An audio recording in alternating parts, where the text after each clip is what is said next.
வேந்தர் டிவி நேயர்களுக்கு வணக்கம். இப்போ நம்ம பார்க்க போகிற மருத்துவம் வந்து கொழுப்பு கட்டி அப்படின்றது இயற்கையாகவே எல்லாருக்கும் இருக்காது, ஒரு சிலருக்கு தான் வந்து இருக்கும். இயற்கையாக வந்து நம்ம உடம்புல கொழுப்பு சேரும் இடங்கள் அப்படின்னு பார்த்தோன்னா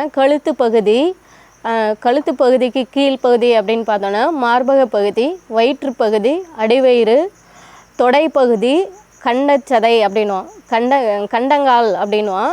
காலுக்கு முழங்காலுக்கு பின்புறமாக வந்து இருக்க சதைகள் வந்து கண்டச்சதை அப்படின்வோம். இந்த பகுதிகளில் வந்து அதிகமாக வந்து கொழுப்புகள் சேமிக்கணும். தோல் பகுதியில் வந்து இந்த தோள்பட்டை பகுதியிலையும் குதிங்கால் பகுதியில் கொஞ்சமாக தான் வந்து கொழுப்புகள் சேமிக்க இடம்.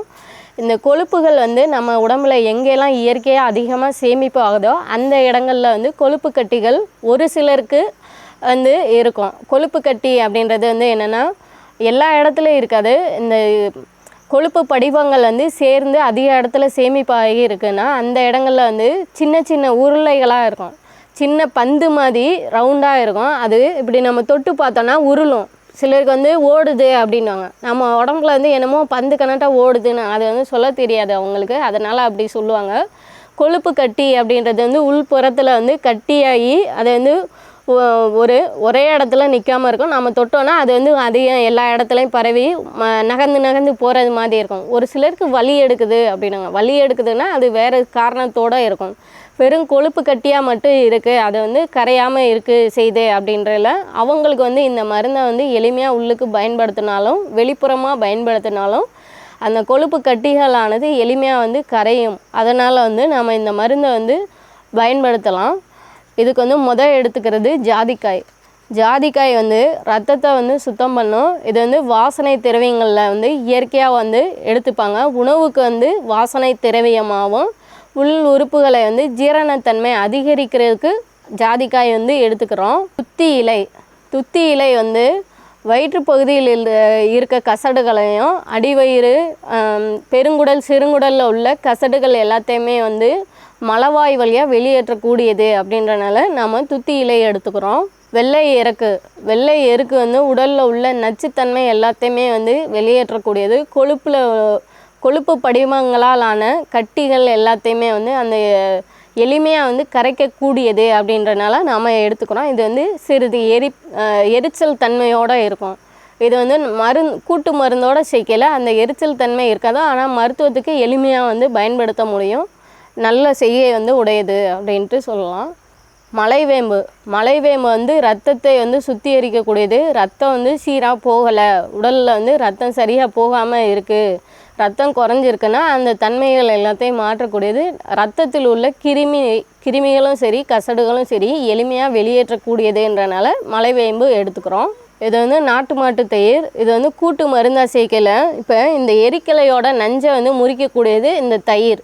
இந்த தயிரோடு சேர்ந்து இந்த கூட்டு மருந்து எல்லாம் வந்து நம்ம போடையில் அந்த வலி, வீக்கம், அதே போல் கொழுப்பு கட்டி அதிகமாக இருக்குது, அது கரையாமல் இருக்குது அப்படின்னா அந்த கரையிற தன்மை வந்து எளிமையாக வந்து செய்யக்கூடியது அப்படின்றனால நாம் கூட்டு மருந்தில் எடுத்துக்கிறோம். இது வந்து மருந்து செய்முறை வந்து அப்பா வந்து சொல்லுவாங்க. கொழுப்பு கட்டி சாதாரணமாக கொழுப்பு கட்டி இப்போ தான் நிறைய பேருக்கு வருது. ஏன் வருதுன்னா சமையல் எண்ணெய்கள் சரியில்லை.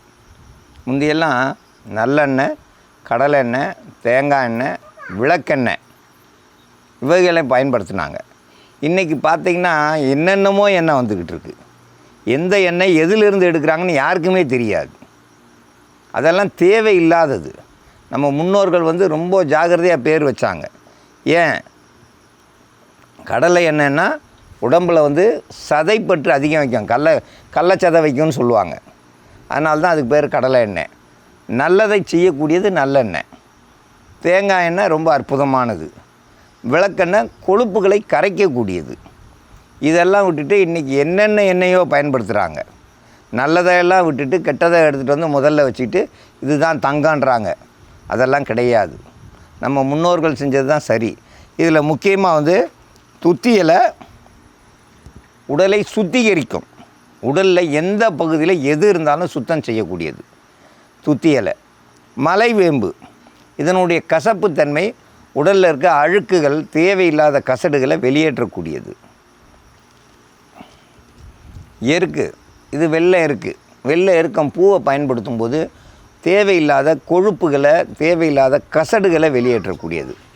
இதெல்லாம் கூட்டு கலவையாக சேர்ந்து மருந்து தயாரிக்கும் போது இதோட வந்து ஜாதிக்காய் சேர்க்குறோம். ஜாதிக்காய் வந்து ஏற்கனவே கட்டியை உடைக்கக்கூடியது. ஹோமியோவில் பார்த்திங்கன்னா மைரிஸ்டிக்கான்னு சொல்லியிருக்கோம். மைரிஸ்டிக்கானா கட்டியை உடைக்கக்கூடிய மருந்துக்கு பேர் தான் மைரிஸ்டிக்கா. அது வந்து ஜாதிக்காயில் தான் தயாரிக்கிறாங்க. ஜாதிக்காயை பயன்படுத்தும் போது எப்படியாப்பட்ட கட்டியும் பழுத்து கரைஞ்சிரும் அல்லது உடைஞ்சிரும். நாட்டு மாட்டு தயிர். ஏன் நாட்டு மாட்டு தயிர் சொல்கிறோம்னா, இந்த தயிரில் அதிக அளவு சத்து இருக்குது, அதிக அளவு நன்மை இருக்குது. அதனால தான் நாட்டு மாட்டு தயிரை பயன்படுத்துகிறோம். சாதா தயிர் தேவையில்லை. சத்து இல்லாததை வந்து பயன்படுத்தினோம்னா அது உபயோகமே ஆகாது.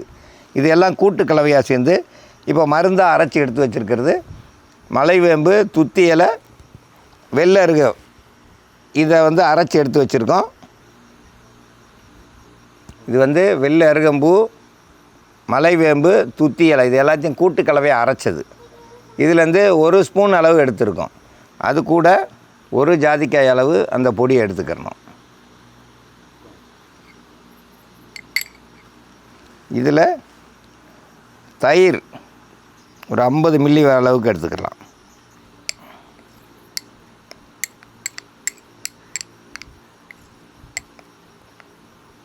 இந்த மாதிரி நல்லா குழச்சி எடுத்து உடலில் எங்கெங்கே இருக்கோ அந்த இடம் முழுவதும் தடவிட்டு ஒரு பட்டாணி அளவுக்கு உள்ளுக்கு சாப்பிட்லாம்.